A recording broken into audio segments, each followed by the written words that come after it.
Hey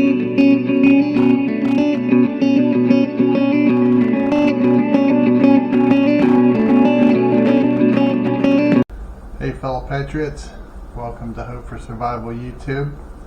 Thanks for tuning in. Appreciate you coming back for another YouTube video from us, and hope you're having a great start to your new year.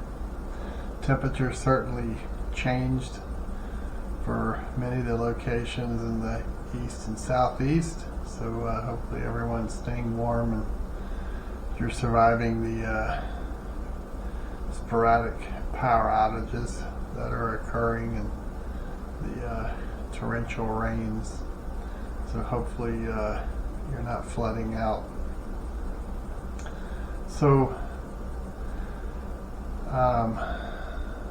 first I want to thank those who have reached out to me. I appreciate your feedback on the videos I'm posting, and thank you for your positive comments. It's much appreciated, either through email or text. Feel free, you can leave comments below the video as well. But it's when you're recording these videos, it's nice to know that someone or a few are getting something out of them and can relate to what I'm saying. So in the last video I talked about the biggest vulnerability that you're going to face, and that being yourself. And in this video I want to kind of build upon that, and in this video I want to talk about it all comes down to you.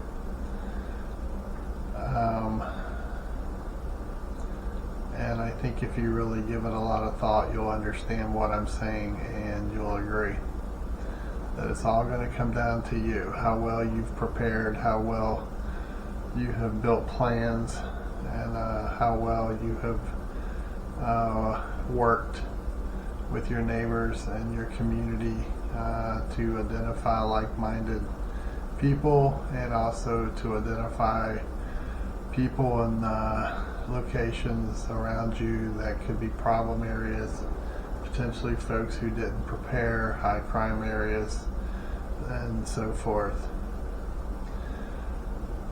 When I talk about that it's going to all come down to you, I've talked over the months and a couple of years about cause and effect, and how there's so many things that are going on nationally, globally, and around many of the local areas. And I've talked about how there's numerous causes, and it's up to you to identify if in fact you will face any effects of those causes, and then to prioritize the ones that you find that will affect you. And there's numerous things that are going on right now that should have all of our attention. One is the continued looming debt, and the chaos that's going on within the government, how it's questionable as to who's even in charge and making decisions within the government. Issues at the border ongoing. It's both borders, actually. It's not just the southern border, but the northern border as well. There's overflow. We're seeing stories of, I believe it was in New York City, where they're moving children out of schoolhouses, and they're placing migrants who are crossing the border into the schools. They're moving people out of apartments, veterans out of facilities, and they're putting migrants in these locations, and apparently they're leaving the citizens homeless. This is a problem in multiple areas. One of the biggest ones that should be a concern is the possibility of diseases. it's probably safe to assume that none of these individuals were screened or given any kind of a medical check, so it's unknown. I've watched videos of individuals south of the border at camps who are reporting of how thousands of the individuals that are trekking their way north to our southern border are sick before they even get into our country. I know several Hope for Survival folks have commented and they've been discussing things that are taking place within the medical system with their insurances. We definitely need to keep an eye on the medical system. Okay.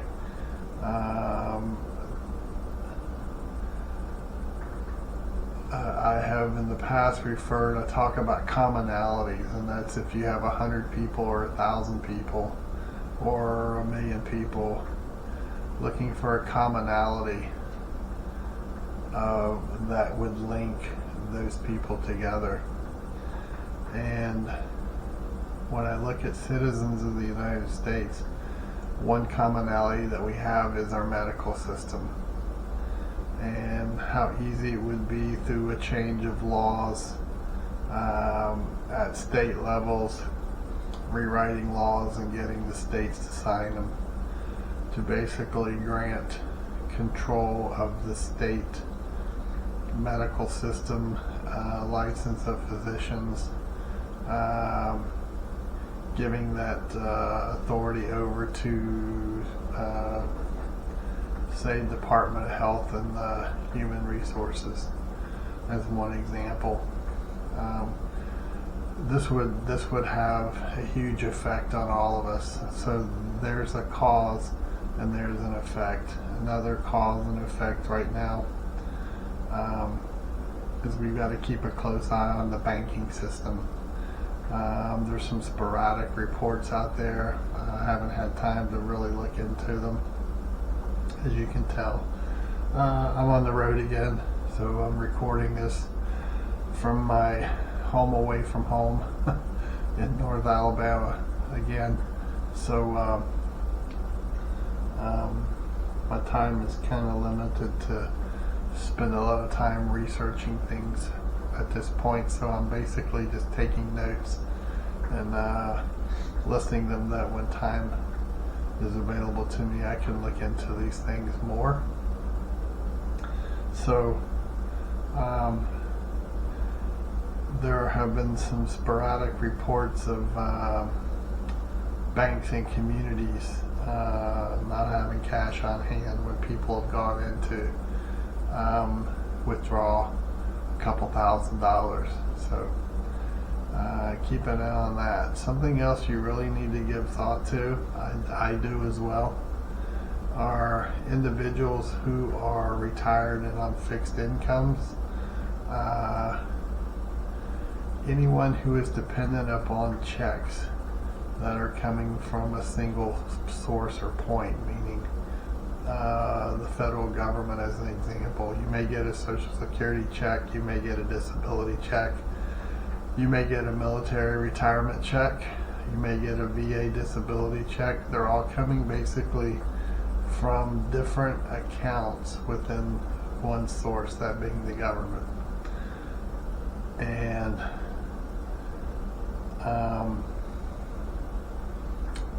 lack of money in the account would be one reason that they couldn't pay out. I don't worry much about a government shutdown. There's too many ramifications to politicians in an election year right now to not have funds to send out checks in the middle of the winter time. So I don't worry about that one a whole lot. The one I do worry about is if they don't send the checks out. This would have massive ramifications to people surviving. Okay. This could be a problem quickly when you look at statistics that are documented stating that I think it was 60% of our country has 30 days or less funds to survive on. That's to pay a mortgage, to pay rent, to pay for food, to pay for insurances and so forth. So that would have a huge impact. Another cause and effect area is the food. There's more and more reports, growing reports of shelves lacking resources. There's reports of eggs in the Midwest and the Southeast, of eggs being shipped to Oregon and California because of laws that were put in place in those states. And now they're having egg shortages. I recently heard a report, I even mentioned it here probably 6 months ago, how I noticed when I had been in a Walmart and also a Dollar General store, how it appeared they were changing the distances between aisles in the stores. Because they have less produce, less resources to put out for the consumer, and they don't want their shelves to look empty. So they take away shelving, separate the shelves where the aisles are wider, to fill the shelves up with what they have. So these things that I'm talking about, again, it comes down to you. Wherever you're at, whatever area you're in, whatever your plan is, if you're staying, if you're going to up and go to another location, this all comes down to you. Okay? It is, what have you learned? What have you planned for? And your ability to make decisions on when to implement plans or pull the plug to relocate, or how you're going to go about deploying your preparedness package alone, or if you're with family or with a community. Okay. I was in a meeting earlier this week in East Tennessee, and a Patriot brother asked the question, and it was a very good question that he asked.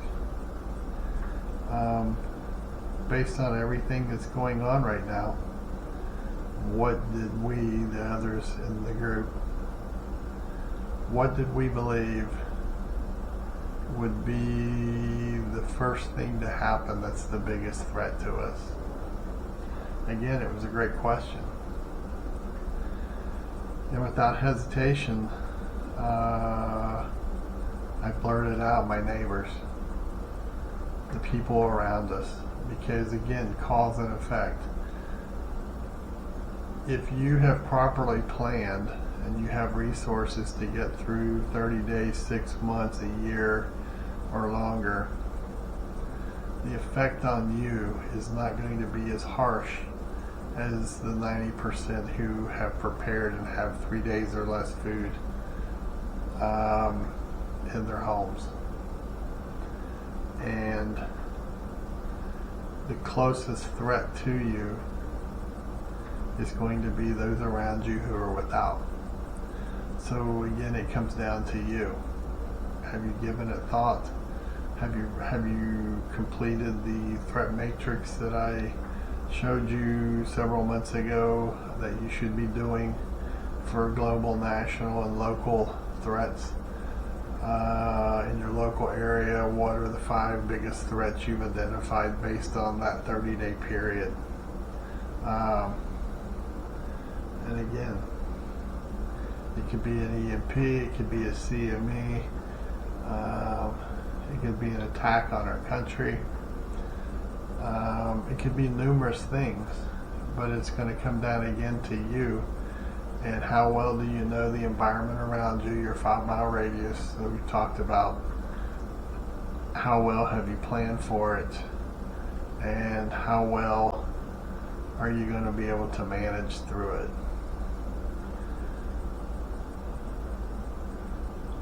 whether you want to be or don't want to be, there is a high likelihood that you are going to have to be a leader. And for those of you that have been doing Zoom since the beginning, you may recall in the first 6 months of us doing the weekly Zoom calls when the virus first started. The first 6 months I really focused on leadership. And I know it's not raising chickens and getting eggs and getting rabbits and essential oils and growing a garden. Leadership is a key ingredient to you surviving. Okay? Leadership is going to be you bringing people together to help grow a garden. Leadership is going to be you bringing people together to protect your neighborhood. Leadership is going to be you stepping up to put together a 24-hour security team assignment of who's going to protect what areas. Okay, you should already know these areas that you want to protect. What are direct paths towards your community or your home or your property? Okay, we've talked about all of these things. Okay, but again, it comes down to you. And I know for some of you, you don't really want to hear that because the last thing you really want to do is be a leader.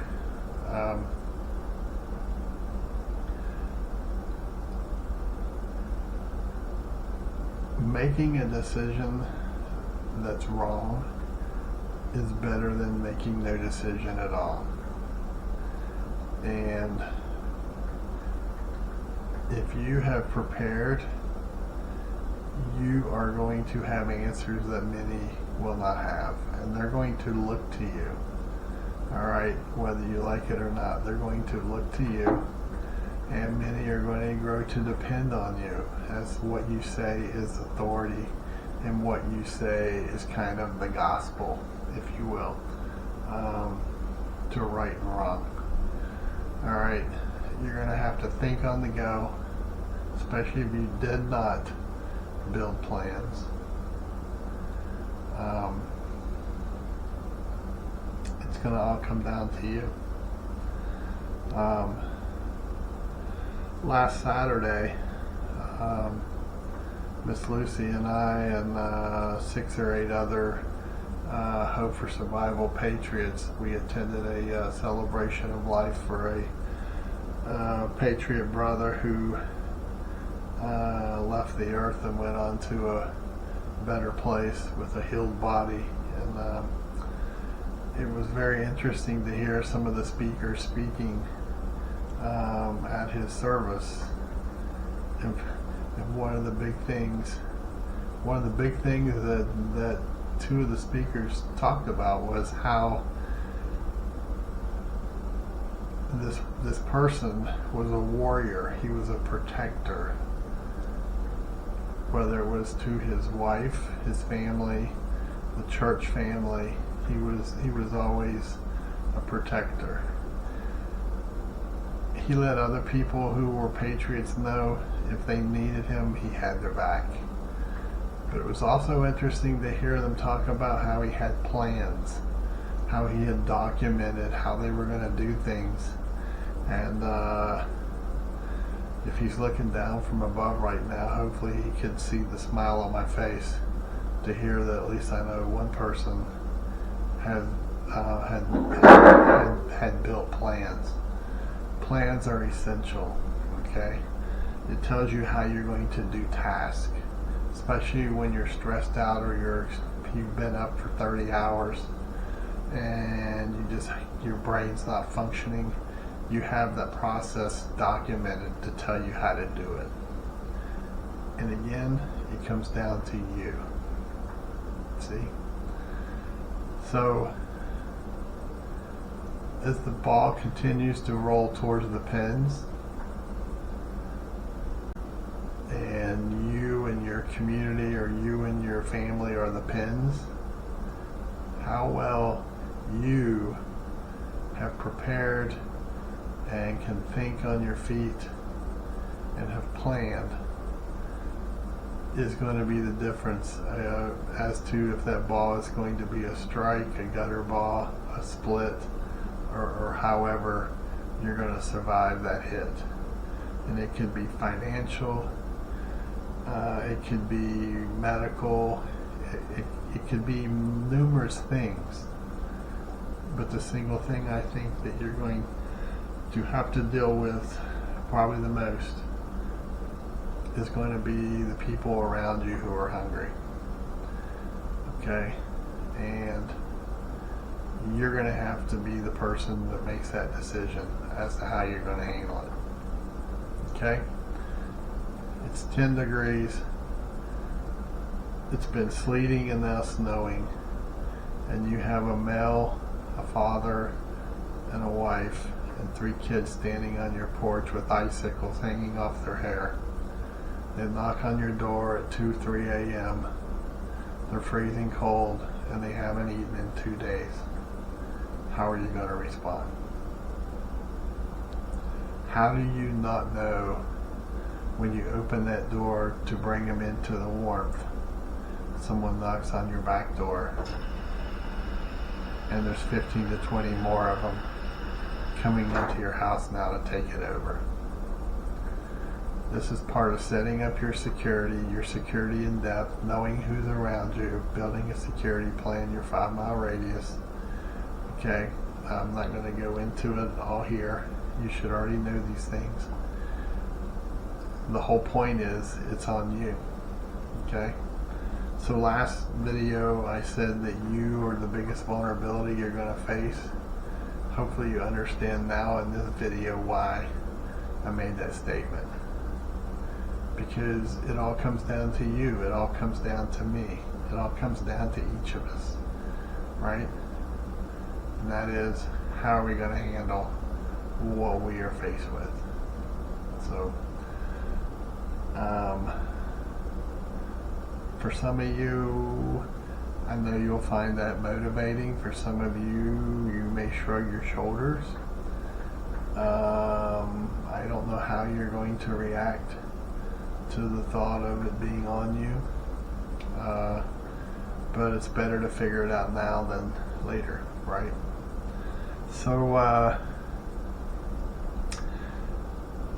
if you like this video, please hit like, leave any comments, and if you have not subscribed, please reach up and hit the subscribe button, share with others, and be great to continue to build. We've picked up several new subscribers in the last few weeks, and we welcome them and we're happy to have them. Hopefully you're getting something out of these videos. So keep the faith. You got to be positive. Keep your feet grounded. No matter how hard it's raining outside, find the positive to the rain. Okay. We were desperate for rain in East Tennessee. We were 7 inches below what we needed in November. So hopefully this helps catch us up some. So take care, stay warm, be blessed, and keep on preparing, because it's not getting a whole lot better out there. Okay? And always give thanks. Bravo Echo out.